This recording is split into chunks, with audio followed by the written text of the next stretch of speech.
बोलना क्या है आज? किस बारे में बात करनी है? वो अच्छा, ठीक है।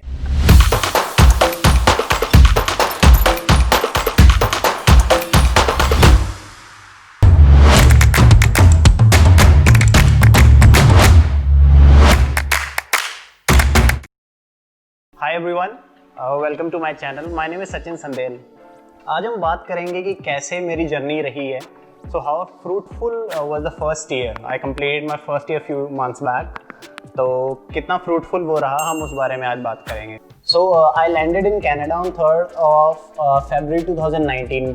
पिछले साल मैंने लैंड किया था और यहाँ पे मेरे कुछ ज़्यादा दोस्त थे नहीं। तो जब मैंने यहाँ लैंड किया तो उसके बाद कुछ दिन मैं एयरबीएनबी में रहा था। एयरबीएनबी एक बहुत अच्छा ऑप्शन है, अगर जिसने भी कनाडा आना होता है तो बहुत अच्छा ऑप्शन है कि आप इंडिया से बुक कर सकते हैं और आपको वो अपने की दे देते हैं घर की, या और आप जहाँ वहाँ जाके स्टे कर सकते हैं विदाउट एनी इश्यूज़। तो कुछ दिन मैंने एयरबीएनबी में स्टे किया। मैं ओंटारियो में आया था और उसके बाद मैं अपने फ्रेंड के पास चला गया था मॉन्ट्रियल।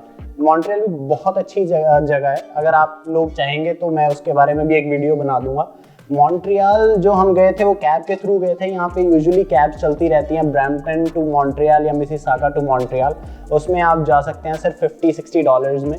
तो वहाँ पे मैं कुछ दिन रहा था और उसके बाद वापसी आके घर ढूंढना था। घर ढूंढना एक टास्क था। तो घर मैंने कैसे ढूंढा, यहाँ पे kijiji.ca है, kijiji है और फेसबुक मार्केट प्लेस है जिसमें लोगों को कुछ भी बेचना हो या फिर अपना घर देना हो, टू लेट पे देना हो, तो वहाँ पे डालते हैं। तो वहाँ पे मैंने मॉन्ट्रियल में रहते हुए लोगों से कांटेक्ट किया कि जिन जो घर अपना देना चाहते थे टू लेट पे, और उसके बाद कुछ मीटिंग सेटअप करी ताकि जब मैं ब्रैम्पटन में आया तो थोड़े दिन एयरबीएनबी में रह के डायरेक्ट ही मैंने घर में मूव हो गया था।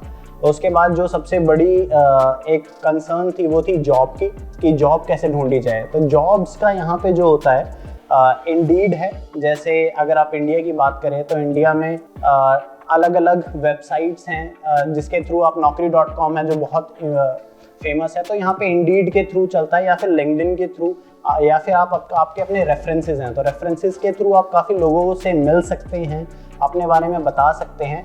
लेकिन चीज़ें बिल्कुल वैसी नहीं थी जैसे मैंने एक्सपेक्ट की थी कि मैं एक कुछ साल के 4-5 साल के एक्सपीरियंस के बाद मैं कनाडा आ रहा था।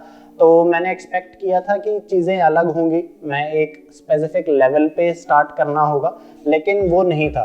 तो वो भी एक अपनी जर्नी रहती है। वो एक्सपेक्टेशंस जो हैं जो हम लेके आते हैं वो हर बार फुलफिल नहीं होती। फिर मैंने जॉब सर्च अपनी करना शुरू करी। तो मेरे एक आध फ्रेंड्स थे यहाँ पे, उनसे मैंने पूछा, बट देन मुझे कुछ वहाँ से पॉजिटिव रिस्पांस नहीं आया। तो मैंने साथ में ही इंडीड पे भी ट्राई करना शुरू किया। इंडीड पे मैंने अपना रिज्यूमे डाला।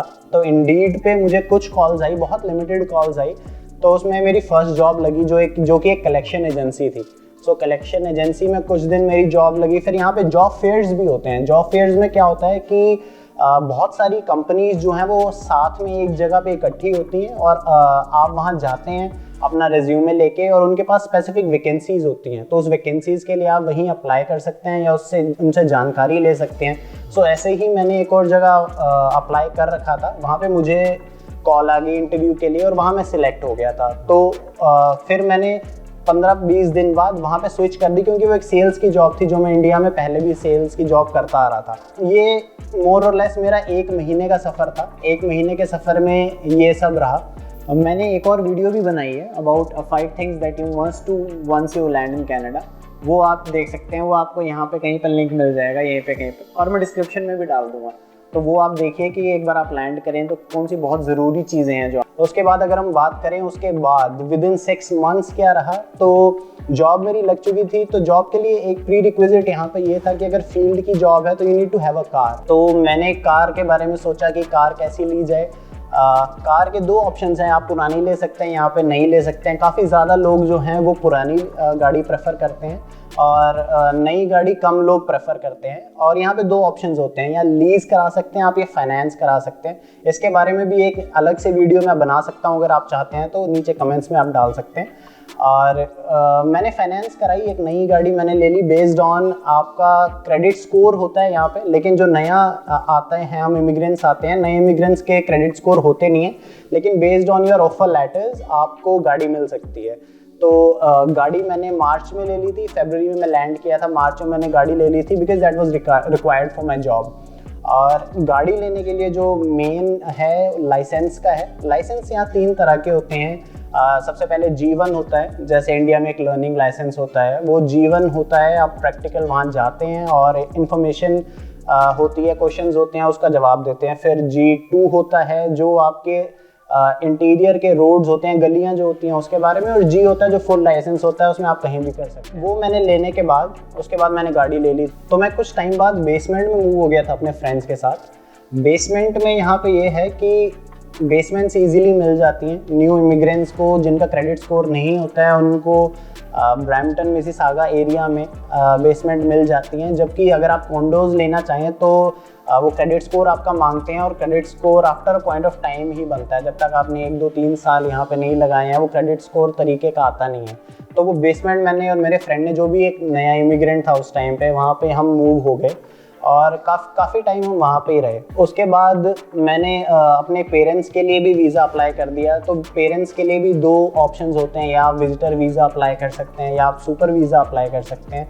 दोनों के अपने प्रॉज एंड कॉन्स हैं। तो मुझे एक जल्दी चाहिए था कि पेरेंट्स के लिए मैं जल्दी वीज़ा लगवा पाऊँ, और वो बहुत ज़्यादा टाइम उन्होंने स्टे नहीं करना है आके। तो मैंने विजिटर वीज़ा के लिए अप्लाई करा, जो बहुत इजी और बहुत ही जल्दी हो गया वो, मतलब विद इन अ मंथ और 2 I was able to get the visitor visa. और उसके बाद अगर मैं बात करूं 1 साल बाद, कि 1 साल बाद कैसा लग रहा है और क्या वो जितनी चीज़ें मैं सोच के आया था, क्या वो फ्रूटफुल हुई कि नहीं हुई, तो हाँ, वो फ्रूटफुल तो हुई, क्योंकि द वे ऑफ लिविंग जो है यहाँ पे, जो क्वालिटी लाइफ है वो चेंज हो जाती है। बहुत चीज़ें एडिशनल मिल जाती हैं। आपकी हेल्थ केयर फ्री है, आप गाड़ी आ गई, अच्छे घर में रह रहे हैं, सारा कुछ है। लेकिन जस्ट मेरी एक एडवाइस है कि जो एक्सपेक्टेशंस हैं, एक्सपेक्टेशंस आप कम लेके आइए। एक ग्राउंड रियलिटी जो है यहाँ पे कनाडा में रहने की, ग्राउंड रियलिटी अगर जान के आएंगे, फॉर एग्जांपल जैसे ये वीडियो बन रही है या और भी कई यूट्यूबर्स अपनी वीडियो बनाते हैं, इसके थ्रू आप जान के आएँ कि ग्राउंड रियलिटी क्या है, तो वो बहुत ज़्यादा एक्सपेक्टेशंस नहीं रहेंगी। तो हाँ, कुछ इनिशियल ईयर्स की स्ट्रगल रहती है, लेकिन उसके बाद सब कुछ बहुत अच्छा हो जाता है। अभी मैंने थोड़ा टाइम पहले स्टडीज़ भी स्टार्ट की थी, और उसके तो यहाँ पे एक और चीज़ होती है जिसका नाम है OSAP, वो भी गवर्नमेंट जो है बहुत अच्छा बेनिफिट प्रोवाइड करती है। तो ओवरऑल बहुत अच्छा फ्रूटफुल साल था ये, और आगे भी अभी मैं एक्सपेक्टेड है कि बहुत अच्छा जाएगा। So was my first year worth it? I would say yes, it was worth it. So I hope आप लोगों को ये वीडियो अच्छी लगी होगी, और जो मैंने इन्फॉर्मेशन प्रोवाइड की है, जो नॉलेज दी है, वो आपको हेल्पफुल होगी। आगे भी इस तरह की वीडियोस मैं बनाता रहूँगा। So please like and subscribe my channel. और आपको क्या अच्छा लगा, क्या नहीं लगा, कुछ आपके ऑब्जर्वेशंस अगर हैं तो आप प्लीज़ कमेंट बॉक्स में डालिए। एंड या फिर मिलते हैं, बाय बाय।